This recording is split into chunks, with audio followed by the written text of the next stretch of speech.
O povo colocou-se de pé sem eu pedir. Espírito Santo tomou a igreja.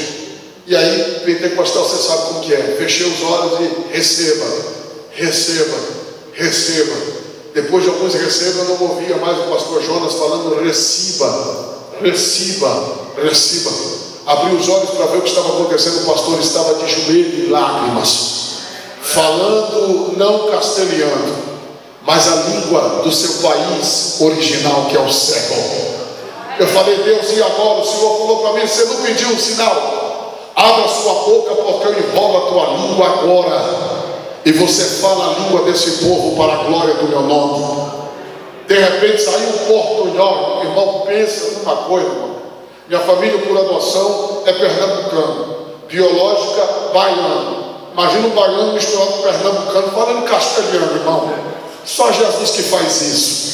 Já, irmãos, os irmãos da Argentina sabiam que a gente não sabia falar a língua deles. Aí que eles ficaram maravilhados. Então, igual gatos dores, não é estes galileus, homens iletrados, e de repente está falando a língua do nosso país. Deus mandou tanta glória que eu me lembro como se fosse hoje. Deste lado aqui, ó, um moço boliviano que estava na Argentina há 18 anos sem andar, soltou as 2 amuletas, veio caminhando no corredor da igreja, se ajoelhou diante do altar, e Deus falou para mim: pega na mão dele e coloca ele de pé, porque os tornozelos dele se firmam e ele nunca mais vai precisar de muletas. E para ele saber que sou eu que curo, batizo com o Espírito Santo e com fogo agora. O menino começou a falar em línguas estranhas, e Deus está sendo glorificado para a glória do teu nome. Eu estou querendo te dizer, gente, que você não perde nada quando você abraça essa chamada, quando você acredita na sua chamada.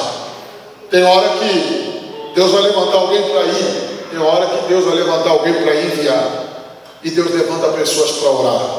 Você só não pode ficar fora desta tão nobre obra da igreja, que para mim é a mais sublime tarefa da igreja, que é a obra missionária. Uma igreja que faz missões avança. Uma igreja que faz missões avança. Uma igreja que faz missões avança.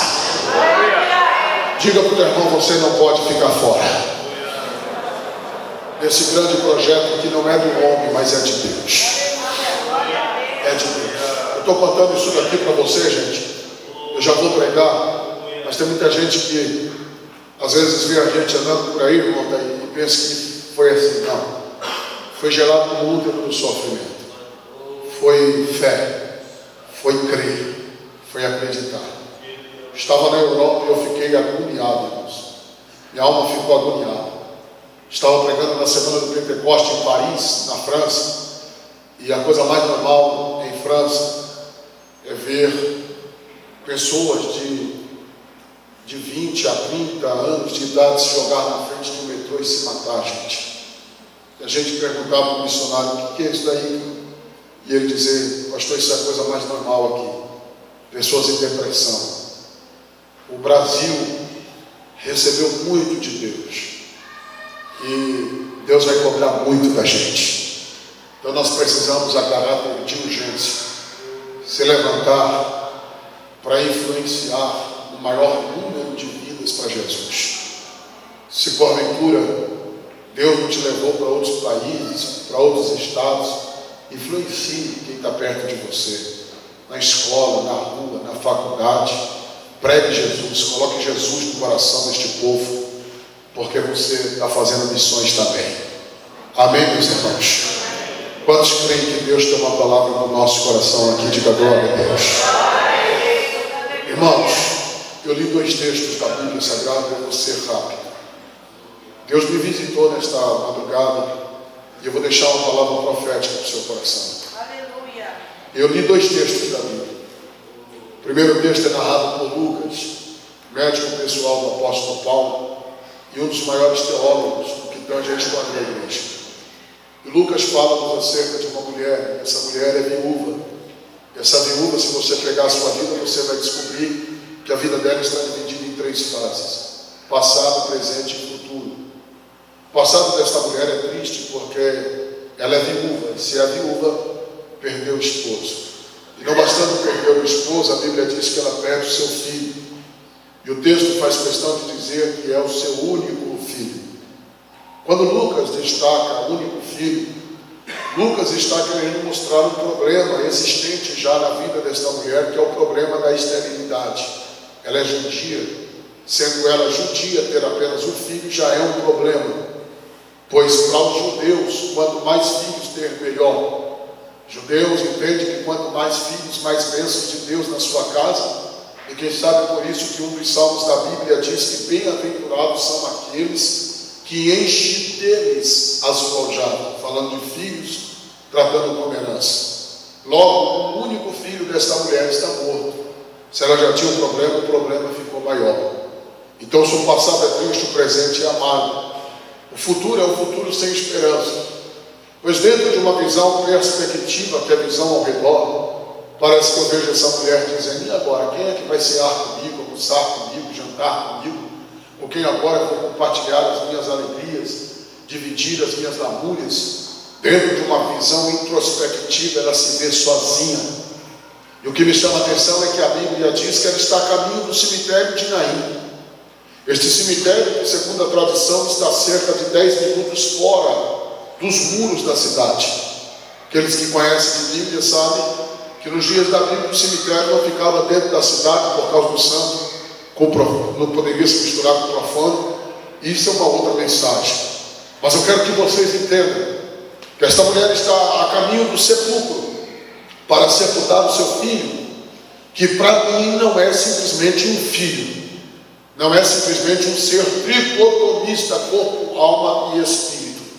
Não é simplesmente um jovem que tinha entre 17 a 24 anos de idade, mas era toda uma projeção familiar, pois toda a responsabilidade que estava sustentada nos ombros do seu pai, o seu pai em vida, ele deveria cuidar da família, porque segundo a tradição, o pai é o que gera, o pai é o que cuida, o pai é o que protege, o pai é o ícone, o pai é o sacerdote do lar. Uma vez o pai morreu, toda a responsabilidade no pai, ela é transferida ao filho, e era este jovem quem deveria cuidar da mãe, proteger a mãe, gerar alimento para casa. Era ele quem deveria dar segurança àquela família e também dar continuidade na história daquela família. Uma vez esse menino sendo morto e uma vez sendo sepultado, de duas sobraria uma para esta mulher. Ou ela se tornaria uma meretriz, ou ela se tornaria uma mendiga, e isto seria para o seu próprio sustento. Uma das leis mosaicas, chamada de lei do levirato, diz que esta mulher, não tendo um parente remidor, um parente resgatador, um parente próximo, nem direito de voltar para sua própria casa ela teria. Uma vez esse menino sendo sepultado, esta mulher estava desamparada literalmente. O que me chama a atenção é que dentro daquele caixão não está então simplesmente o filho, está a história daquela família, está o sonho daquela mulher de um dia ser avó, está o sonho de um dia ver a sua família crescer, está o sonho de um dia ver os seus netos correndo dentro da sua casa. É a história daquela família que vai ser sepultada. E prova disso, irmãos, é que quando nós permeamos por dentro das páginas seletivas da Bíblia, dos Gênesis ao Apocalipse, e nós nos deparamos com o texto bíblico se referindo a filho homem, ou aquele que é do sexo masculino, a Bíblia sempre estará se referindo à história familiar. Porque se tem uma coisa de que judeu gosta, é de história. Judeu entende que filho homem é história. Judeu entende que está sustentado sobre os ombros do homem a história da família. Judeu entende que é o homem quem dá continuidade na história da família. Logo, quando nós olhamos para a Bíblia, nós entendemos que todos os judeus de fato entendem que o homem é história e entendem que Deus é um Deus de história e de fato é. Pois quando a Bíblia fala Deus de Abraão, Deus de Isaac, Deus de Jacó, são Deus de história. Todos os judeus entendem que o homem é história. E quem sabe é por isso que a igreja no Antigo Testamento era tão rígida no tocante ao assunto a ponto da mulher valer o que gerava. Levíticos 12 diz que quando a mulher gerava, se gerar, tinha que gerar filho homem, porque gerando filho a mulher, ela ficava excluída por mais dias da sociedade, porque para o judeu, o homem é a história familiar. Por isso, quem sabe você nunca entendeu porque está inserido nas páginas da Bíblia aqueles textos que diz que Ciclano gerou Beltrano, Beltrano gerou Fulano, Fulano gerou não sei quem gerou não sei quem. Já leu esses nomes que parecem mais línguas estranhas? Acontece muito naquele período que você tira para orar e depois de 30 minutos de oração, você se levanta, vai abrir a Bíblia para ver o que Deus quer falar. Aí sai naquelas páginas dizendo que não sei quem, gerou não sei quem, não sei quem, gerou não sei quem. Aí nós, na nossa simplicidade, chegamos a dizer: Deus não quer falar comigo. É assim ou não é? É porque nós não entendemos que quem escreveu esses textos foi judeu. Judeu gosta de história. É por isso que quando Jesus foi introduzido no cenário do Novo Testamento, ele não foi bem-vindo, porque todo mundo queria saber quem é ele, de onde ele veio, de qual tribo ele descende, de qual família ele pertence, quem é o pai dele, quem é que está por trás dele. História. É por isso, gente, que agora eu entendo o desespero de Ana quando entrou dentro do culto como este, e naquele dia Ana estava passando por tantas provações que ela não tinha força para verbalizar palavras, mas no profundo da sua alma, quando ela fez um voto a Deus, dizendo: Senhor, se tu me deres um filho varão, ou seja, a minha história, na cabeça desse eu não passarei a navalha e a ti entregarei todos os dias da tua vida. Ana estava literalmente dizendo: Deus, eu não tenho história, e não ter história nessa existência do que vale viver. Ela não está simplesmente pedindo Samuel. Até hoje o judeu ortodoxo, aquele que tem um fio de cabelo passando por cima das suas orelhas, em uma das demonstrações de gratidão a Deus, uma das palavras que ele diz ao Senhor, as irmãs vão ficar bravas, mas são eles quem falam: Senhor, eu te agradeço por ter nascido homem, porque para ele o homem é história. Eu estive em Israel o ano passado e eu fiz questão de perguntar ao nosso guia judeu acerca do assunto, e eu me lembro como se fosse hoje, quando os olhos dele se lacrimejou, e ele emocionado disse: a coisa que é tão séria no meio do nosso povo, pastor, que até hoje, quando um pai pergunta para o filho o nome do avô, do bisavô, do tataravô, vai cavando na história, se o menino errar o nome de um, o menino apanha. Não apanha pouco, apanha muito, porque é história para nós. É por isso então que eu entendo o desespero do Abraão. O Abraão que um dia entrou dentro da sua tenda, e a tenda do Abraão representa o seu mundo limitado. E lá dentro da sua tenda, dentro do seu mundo limitado, parece que eu posso ver o Abraão dizendo: Senhor, Senhor, se o Senhor não me der o meu Isaac, a semente da grande descendência que o Senhor falou que daria, eu não sei como que vai ser. Ele não está pedindo simplesmente um Isaac, ele está dizendo: a minha história, eu quero a minha história, porque eu larguei tudo por amor à promessa. Eu larguei tudo por amor à promessa. Eu larguei Ur dos Caldeus, abandonei os deuses da Mesopotâmia, larguei tudo para trás, larguei família, larguei Ló, e o Senhor sabe o quanto eu amava, a ponto de Flávio José dizer que o Abraão se apegou a Ló de maneira que não via mais em Ló o seu sobrinho, mas um filho por adoção. Depois da morte de Harã, ele se apega com Ló, de maneira que, olhando para o campo da impossibilidade e entendendo que está impossibilitado de gerar, parece que eu posso ver ele dizendo: ok, Jeová, eu aceito a proposta, Ló será o meu herdeiro. Neste interim, Deus parece olhar para Abraão e dizer: calma, Abraão, você está brigando comigo por causa de Ló, e nem passa pela tua cabeça o Isaac que eu tenho para te dar. Você está brigando comigo por causa de Ló, e nem tem ideia do Isaac que eu tenho para colocar na tua vida. O que você quer é muito pequeno, Abraão, eu tenho coisas maiores para fazer. Deus está falando com Abraão, e Abraão parece que não entende. E o Abraão está dizendo: Deus, o Damasceno Eliezer, ele é uma bênção, eu quero bem a ele, eu amo ele, mas ele não é gerado das minhas entranhas. Entre miúdos, o Abraão está dizendo: Deus, eu estou cansado de glorificar o teu nome, viver a história dos outros. O Eliezer não é gerado das minhas entranhas, não é a minha história. Eu quero aquele que o Senhor falou que seria das minhas entranhas, a minha história, o meu Isaac. É por isso que Deus, irmãos, e é profético para essa igreja, levou Abraão para fora. Uma outra tradução diz transportou para fora. Uma outra diz introduziu-o para fora. No original dá a ideia de que o Abraão reclamou e Deus ouviu, murmurou, Deus ouviu, desembuchou, Deus ouviu. Quando ele termina de falar, Deus olha para ele e diz: Abraão, senta aí que agora é a minha vez de falar. E quando eu falo a coisa melhora. Quando eu falo a coisa fica boa. Sabe por que você está murmurando, Abraão? É porque você está dentro da sua tenda, está dentro do seu mundo. E dentro do seu mundo você não vai conseguir enxergar o que eu tenho para fazer na sua vida. A sua visão dentro da sua tenda é limitada. A gente às vezes não vê o que Deus tem para fazer na nossa história, porque nós estamos dentro de um mundo limitado, que é só nosso e a gente não quer sair dele. E Deus está dizendo: Abraão, o teto da tua tenda é limitado. E é claro que é uma conjectura minha. Parece que eu posso ver Deus dizendo: a parede da tua tenda é limitada e você só consegue enxergar ela. Dentro da sua tenda você só consegue enxergar um palmo à frente do seu nariz. Dentro da sua tenda você só consegue ver o teto dela, e o teto dela é limitado, Abraão. Vamos para debaixo da minha tenda para você ver o que eu tenho para fazer.